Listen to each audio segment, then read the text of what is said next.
जय श्री राम। केसरी योग में आपका स्वागत है। पिछली वीडियो में हमने आपको मुंडूक आसन के बारे में बताया था। वो आगे झुकने वाला पोज है, आपने देखा होगा। और जब कोई भी हम आसन करते हैं आगे झुकने वाला, तो उसके जस्ट बाद आपको थोड़ा पीछे झुकने वाला भी करना चाहिए। आज हम वही कराने जा रहे हैं। आज हम आपको अर्ध उष्टासन के बारे में बता रहे हैं। इस आसन में हमारी शरीर की आकृति ऊंट की तरह हो जाती है। इसे कैमल पोज भी कहते हैं। तो इस आसन में सावधानी देने वाली बात यह है कि जिनके हाल फिलहाल में ऑपरेशन हो रखा हो, या पेट में कोई सीरियस इंजरी हो, या बैक में कोई प्रॉब्लम ज़्यादा कुछ हो, आर्थराइटिस हो, उनको यह आसन नहीं करना चाहिए। हाई बीपी वालों को भी इस आसन को नहीं करना चाहिए। हृदय रोग जिसको ज़्यादा प्रॉब्लम है उसको भी इस आसन से थोड़ा बचना चाहिए। और बहुत ही सुंदर यह आसन है। हम सुबह जब से उठते हैं और जब शाम को बिस्तर में सोने के लिए जाते हैं, पूरे के पूरे दिन हम आगे की तरफ ही झुके हुए होते हैं। इसलिए हमें यह आसन जो है, पीछे की तरफ झुकने वाला यह आसन है, जरूर करना चाहिए। इसमें क्या होता है कि हमारे लंग्स जब आगे ऐसे काम कर रहे हैं, ऑफिस में, घर में महिलाएं काम कर रही हैं तो झुके होते हैं, हमारे लंग्स जो हैं सिकुड़ जाते हैं, हार्ट भी इस तरह सिकुड़ जाता है। लेकिन जब हम इसको पीछे की तरफ झुकाते हैं, हमारे लंग्स फैलते हैं, उसमें ऑक्सीजन करने की कैपेसिटी बढ़ती है। उसके जो छोटे छोटे छिद्र होते हैं वो पूरी तरह से एक्टिवेट होते हैं, कार्य करते हैं, वो बंद नहीं होते हैं। ये बहुत ही सुंदर लाभदायक आसन है। पेट की मांसपेशियाँ हमारी खिंचती हैं, हमारी आंतों में जमा हुआ मल टूटता है। इसके अलावा हमारा जो कफ गले में होता है वो इससे निकल जाता है। थायराइड और पैराथायराइड जो ग्लैंड्स हमारी होती हैं, इस आसन के प्रभाव से सक्रिय होती हैं, प्रभाव में आती हैं और पुष्ट होती हैं।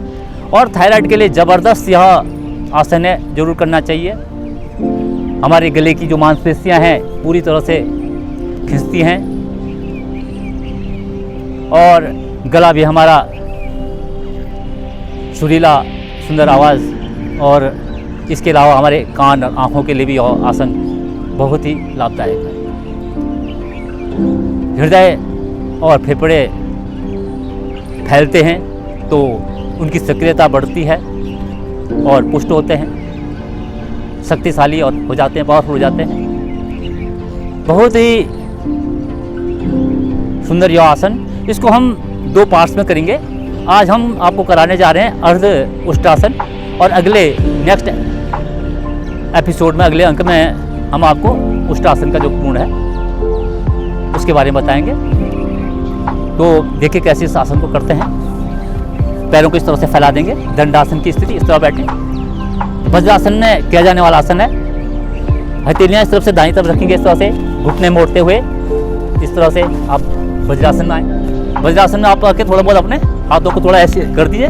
प्राइमरी एक्सरसाइज जो से कहते हैं, आगे जैसे थोड़ा इस तरह कर लें, जिससे आप जो है आसन में जाने के लिए थोड़ा इजी रहेगा।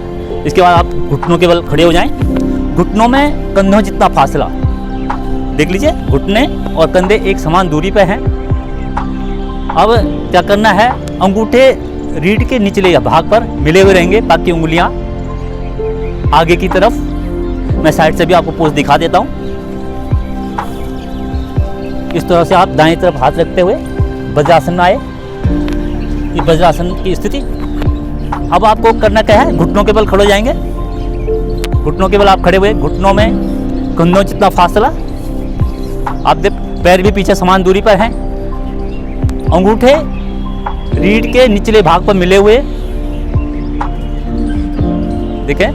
अब आपको जो है गर्दन को पीछे मोड़ना है, गले की मांसपेशियों को खींचे पीछे की तरफ। और इस आसन में ध्यान रखने वाली बात है कि इसमें नेत्र बंद रहेंगे। अगर आप शुरुआती हैं, बिगनर्स हैं, तो आपको जो है शुरू में नेत्र बंद रखने हैं, क्योंकि कभी किसी को चक्कर आ सकता है। वैसे आता नहीं है, लेकिन फिर भी प्रिकॉशन के तौर पर आपको नेत्र बंद ही इस आसन में रखने चाहिए। नेत्र कोमलता से बंद, गर्दन पीछे को, मांसपेशियाँ खिंची हुई, और अब धीरे धीरे पीछे की तरफ झुके।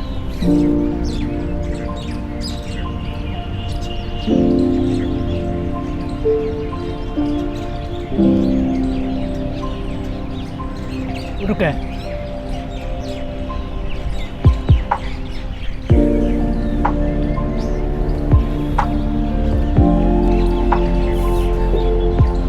तीस 40 सेकंड रुकना है यहाँ पे। किसी भी आसन में रुकने से ही लाभ होता है,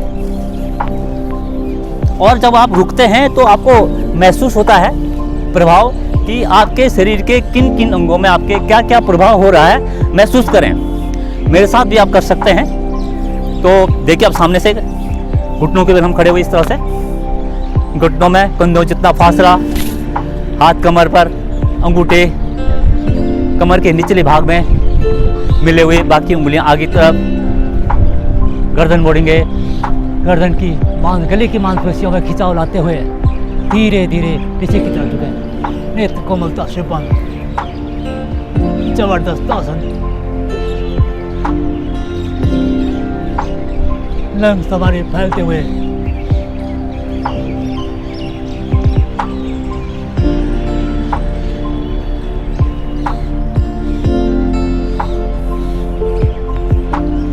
रीढ़ की फ्लेक्सिबिलिटी बढ़ती हुई, रीढ़ के दाएं बाएं जो मांसपेशियां हैं वो सक्रिय होती हैं, खिंचाव में आ रही हैं, एक्टिवेट हो रही हैं, पुष्ट हो रही हैं। कमर का निचला भाग हमारा पूरी तरह से, लंबर वाला भाग प्रभाव में आ रहा है। लंग्स मैंने शुरू में बताई हैं, इससे पूरी तरह खींच रहे हैं, पूरी तरह से फैल रहे हैं, और अधिक से अधिक ऑक्सीजन लेने की कैपेसिटी इस आसन के द्वारा हमारे फेफड़ों को मिल रहा है। हृदय हमारा मजबूत हो रहा है, उसको भी पूरी तरह से यहाँ पर खिंचाव हो रहा है पीछे की तरफ। इसके अलावा हमारे आंतें पूरी तरह से फैल रही हैं, उसका मल जो होता है चिपका हुआ पुराना कब्ज है वो दूर होता है। पाचन क्रिया हमारी इससे अच्छी होती है। इसके अलावा हमारा ये पूरे जंघाओं की जो मांसपेशियां हैं वो प्रभाव में आ रही हैं, पिंडलियाँ प्रभाव में आ रही हैं, पूरी तरह से पंजों तक, मतलब पूरा शरीर हमारा प्रभाव में आते हुए। कंधे की पीछे तरफ आगे तरफ झुके रहते हैं हमेशा ही कंधे भी, तो पीछे की तरफ कंधे भी हमारे पुष्ट हो रहे हैं। जबरदस्त यह आसन।